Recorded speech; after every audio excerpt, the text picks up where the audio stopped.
Hey folks, Scanning Nomad here, hope you are well. So an extra special welcome back on board my Jeanneau Sun Odyssey 40.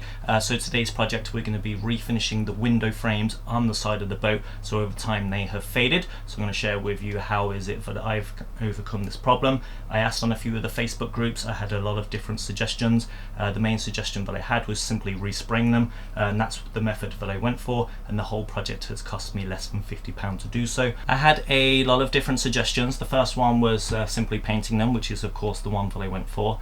I had another person suggest get a mobile window tinter person to come around and do them, but when I did contact them, a lot of them will only do the interior, because when you tint the car windows you do it from the inside, not on the outside, and where I need painting is on the outside. Another one was getting a shop sign writer or like shop sign fitters and contact them and get it done, but I think that's going to be quite expensive to do, and since I'm kind of between jobs I don't really want to do that. I'll share with you the challenges that I faced. So the first challenge was where to actually spray. So on the outside there is a clear line of where this sticker was, and you'll see where it's kind of faded, but underneath the top layer there's a little border which has the sealant from the inside. So I decided to follow along the trim line that was previously there, but you can still see the glue where they've adhered the hull and the window together. The second challenge that I faced is that the paint had actually bled through the tape. Now I've used frog tape on a lot of different projects over the years, and it's been very good. However, with 0% chance of rain and 25 degrees sunshine and no clouds in the sky, which is what it was forecast for this entire week, it started raining. So I think it's because it got wet a little bit that it's actually bled through. I managed to throw over tarps, which you'll see in the video a little bit later, but unfortunately it has bled through, which means I'm going to have to go around with the edging tool and scrape a little bit of the paint away, because you can see the primer. So the black paint isn't the problem, it's the primer that's kind of bled through, and that's for the first time it kind of rained. What worked well was the spray paint, so they sprayed very well, very easy to work with. The most time consuming part of it was actually doing the frog tape itself and preparing the area. So the project has took me about 6 hours in total. So although there are only 4 small windows, most of the time it has been literally either doing the frog tape or waiting for the cure time. So if you are going to do this project, then definitely wait for a nice sunny day and then go from there. Let me share with you what I used on the project. So the first thing I did was clean the area using the Meguiar's Gold Class Cleaner. So it contains no wax, it's good stuff, I use it on the car all the time. And then for the area, I've masked it off using frog tape. So I used 2 rolls in total of this. I also used the plastic sheeting to stop overspray when I was using the spray paint. And the way that I used the tape, I snipped it with these, and then along with using a metal ruler, which came out very handy. And then the paint that I went for was this one, and basically you got the primer and you got the matte spray, and this was enough to do 2 layers of each. So I did 2 layers of primer and 2 layers of the paint, and I've run out, so I've used them all up. I went for this one is because I was recommended by 2 people who've done this project themselves, and they said that they had good results. I'll leave the links for these in the description below, but yeah, I found them easy to work with.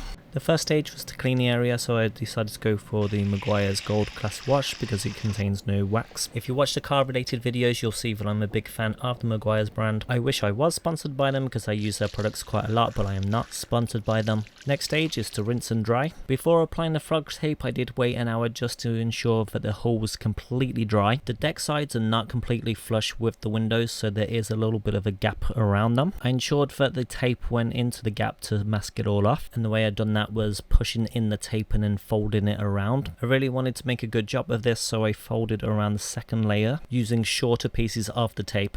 Masking up the area around the frame was very easy, straightforward to do, and it was time consuming, but the hardest decision that I had to make was where I was actually going to cover the window. Do I follow the original line, which is what I ended up doing, or do I try and cover up the adhesive on the inside of the whole window?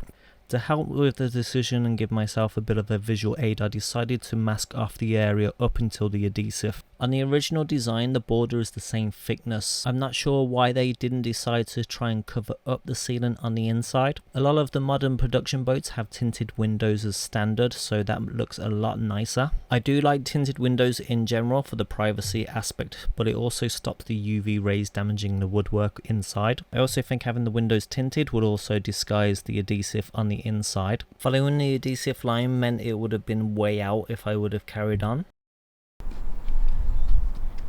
So you can see the original line here, and then if we remove that you have where the kind of ceiling is. So I don't know whether to follow the original or to cover this. Seems like I got some decisions to make, so here we go. I'm putting on the tape on the other side. As you can see, so obviously I'm going to black out the windows. So the top of the tape here follows this line along here. But you can see how it dips down. And if I follow that trailing line, it ends up over there, where the ceiling is basically up to here on the other side. I decided to do what the manufacturer did and just respray the area that they had originally coated. Following the original paint lines on the straight parts was very easy to do. When it came to working on the corners, I cut at a 45-degree angle. This enables me to get the sharp corners on the edges. Pressing the tape firmly down and taking a little bit of a closer look, you can see that I've gone over the edge, so what I did is use an edging tool to trim the piece.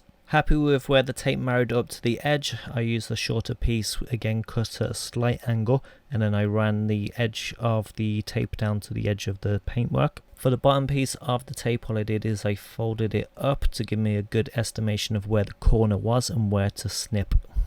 Pressing the tape firmly down, it was clear that I had gone over again, so what I did is just give it a little trim using the metal ruler and the trimming tool. I'm referring to the tools that I'm using as trimming tools because you're not allowed to say certain things on YouTube, especially the precision tool that I'm using in my hand right now. Now we have the problem here, so it goes straight, but then it starts to curve around. So this is going to be probably the trickiest part of doing this particular section.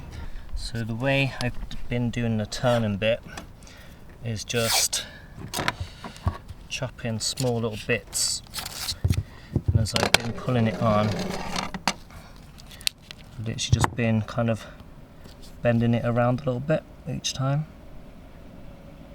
We'll speed up the footage just so the video doesn't get too long. The back windows were easier to do because they were more of a square shape, with the exception of one of the sides which had a little flick to it, which is the part that I'm working on now. As we move on to the front of the windows, they are more of a triangle shape, so the two edges which make an L shape are straight, and then you have a gradual curve at the top.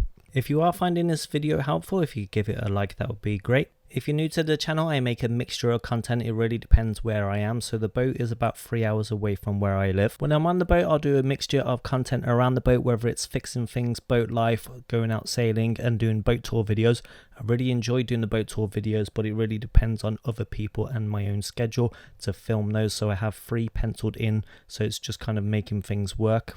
With the boat, there's always something to fix, and when it comes to fixing things, I also run around in a car that's held together with duct tape and hope. Just like the boat I maintain myself, I extend that to the car, which has got 160,000 miles on it, 16 years old. And with that, I document the experience and make how-to styled videos. I also like going car camping in it, so if you like the kind of nomadic lifestyle with fixing stuff in between and going on adventures, then feel free to subscribe.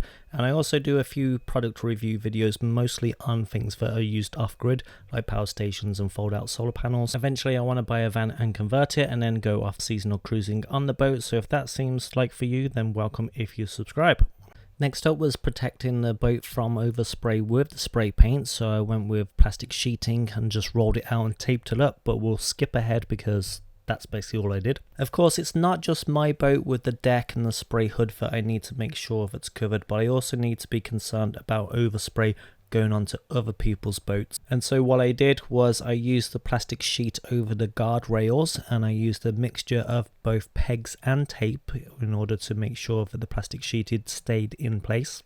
Now it's time to put the primer on, so fingers crossed everything is going to work out perfectly fine, because I'm not good at this type of stuff, like painting, but you know, you just got to roll with it, have the confidence and go for it. So I doubled up the tape along the seams, so there's no gap showing through the window on this side. I've had a good look to see if I can see any light coming through, and there isn't, which is good. And then on the outside I've just put a load of plastic sheets down, so I'm going to basically, as I'm spraying, I'm going to kind of cover it up like this and spray it like this, so that way hopefully nothing's going to get blown too far out.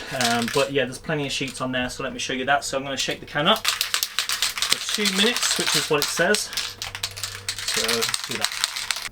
That's the primer on, so it says 10 to 15 minutes between primer coats and top coats, but 2 to 3 hours between putting the primer and the actual paint on, which is the acrylic matte paint there. So that means for me, I'm going to do some job hunting to see if I can find some work, because I have absolutely none on. Been very quiet this year, very quiet.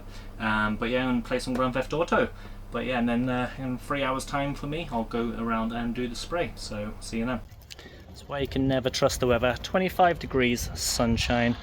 Just done the primer, like literally just finished. And if you look at the spray hood, starting to get water on there. And if you look at the water, you can see the raindrops. If I didn't have bad luck, I wouldn't have any luck at all. Luckily I had a tarp on board and I covered the other side with plastic sheeting. Just a reminder, 0% chance of rain, 25 degrees today.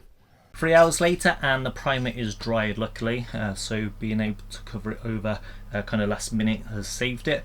So I really looked out there. It doesn't look like it's going to rain anymore. Anyway, let's roll the dice and let's go.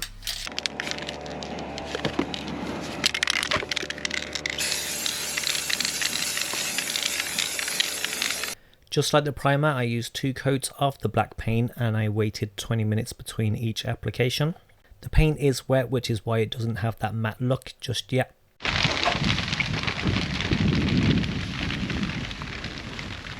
It rained twice that day, 15 minutes each time, and both times just after I did the primer or the main paint. I removed all the plastic sheeting and the frog tape and it was time for the great unveiling. I was pretty happy with the starboard side, it came out pretty well. That's the advantage of having a spray paint because you get a nice even surface. However, the port side windows, you had a lot of tape bleed. To rectify the problem, what I did was use the edging tool and slowly scrape away at the paint. This did improve it a lot better than what it looked like originally. As a recap, this is what it looked like before, followed by this is what it looked like after. I do need to do a little bit more detailing on the windows, but it looks a lot better. And here's the starboard side windows, which look great. I got a few more boat projects to do, including fitting new navigation lights and fixing the anchor windlass. I also need to change over one of the solar panels because it's faulty, and do a little bit of engine maintenance. If you're actually interested in the sailing side of boat ownership, I did go on a good buddy Mike who took me over to Uxbridge Bay, which I'll put the link as the end card. Thanks for sticking around and liking the video if you have. Welcome back if you're a subscriber, and welcome if you are new. The links for any of the products that I've used in the video are in the description below, but you've got the QR code at the top at no extra cost to you. But thanks for watching, thanks for being fans.